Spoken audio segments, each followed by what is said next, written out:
रात अंधेरी थी। आंखों पर अंधकार का पर्दा पड़ा हुआ था। आस-पास के घरों ने इसे और भी घना कर दिया था। आकाश पर घटाटोप काले बादल छाए हुए थे। तारागण जो झिलमिलाता हुआ प्रकाश दिया करते थे, बुरी तरह से दब गए थे। काले बादलों ने इनको छापा मारकर दबोच लिया था। इनका टिमटिमाना बंद था।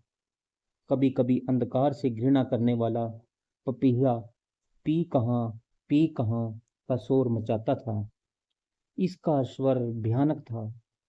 इसी प्रकार अज्ञान रूपी अंधकार से सताए हुए सच्चे जिज्ञासु का मन भी रोने झींकने का अभ्यस्त है। अंधेरी रात में पी कहाँ, अज्ञान में आत्मा कहाँ। सूर्य अस्त है, चेतन का प्रकाश दबा है। दोनों की एक सी दशा है। दोनों व्याकुल और चिंतित हैं। विश्वामित्र जी कहने लगे, मेरी दशा दूसरी थी। अंधकार को कोई नहीं चाहता। बच्चा खाट पर पड़ा हुआ है, जलते हुए दीपक को देखकर मुस्कुराता है, खिलखिलाकर हंसता है, जलती हुई लौ से खेलने को ललायत है।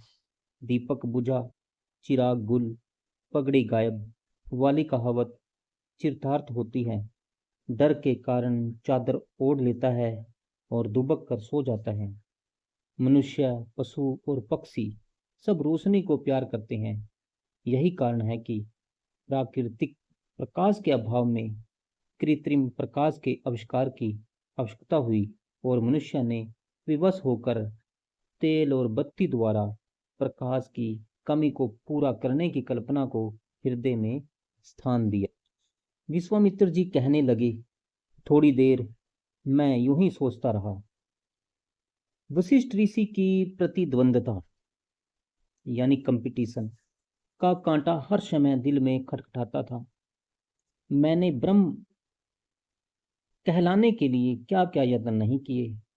राज छोड़ा, पाठ छोड़ा, कठिन से कठिन तप किए, योग और ध्यान से संबंध जोड़ा, साधन और अभ्यास में वर्षों व्यतीत कर दिए।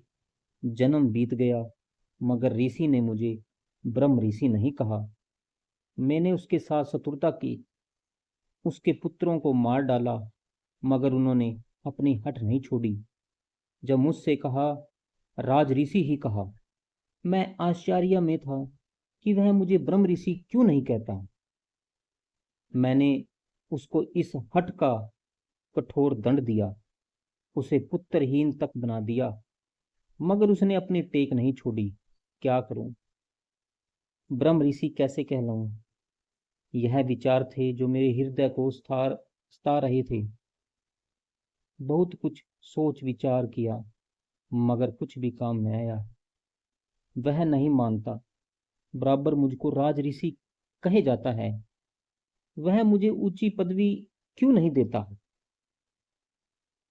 तपस्या व्यर्थ गई, शत्रुता भी काम न आई, लालच भी उसको अपनी टेक और हट से हटा न सका। इस प्रकार भी आश्चर्य यह है कि जब मिलता है, हंसता और मुस्कुराता हुआ मिलता है। हृदय में न किसी बात का दुख है, न शोक है। संतान का भी शोक अनुभव नहीं करता, न हृदय में मेरी शत्रुता का ध्यान है। इस सोच विचार में घंटों व्यतीत हो गए। मस्तिष्क सोचते सोचते थक गया और भिन्ना उठा। सिर पर हाथ पड़ा, जो मारे क्रोध के कबाब हो रहा था। अंत में विवश होकर कुशासन बिछाकर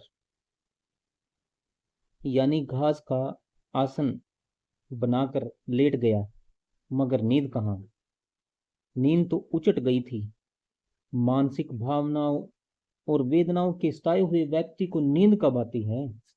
कौन जाने मैं कितनी देर तक इसी तरह आसन पर पड़ा रहा। अंत में यह दशा अच्छी नहीं लगी। करवट बदल कर उठ बैठा। दुनिया में सन्नाटा छाया हुआ था। कुत्ते भी कहीं नहीं भौंकते थे। आश्रम यद्यपि जंगल में था, मगर उस समय गिद्दड़ और लोमड़ी भी शायद सो गए थे। किसी की भी आवाज। मैंने आंखें फाड़ फाड़ कर देखना चाहा, मगर क्या दिखाई देता। आकाश पर भी बादल छाए हुए थे। मैंने मन में कहा, विश्वामित्र, तुझसे भी अधिक कौन अभागा होगा। एक भ्रमात्मक विचार के पीछे तूने सब कुछ खो दिया। ब्रह्म ऋषि की पदवी में धरा क्या था, जिसके लिए इतना उद्यम मचाया। अपने को बिगाड़ा और दूसरे को भी बिगाड़ दिया, दूसरे का भी बिगाड़ किया। तू राजा था, बड़े विस्तृत देश का शासक था, भली प्रकार राज करता था, धन दौलत सब कुछ प्राप्त था, प्रजा शुभ चिंतक थी।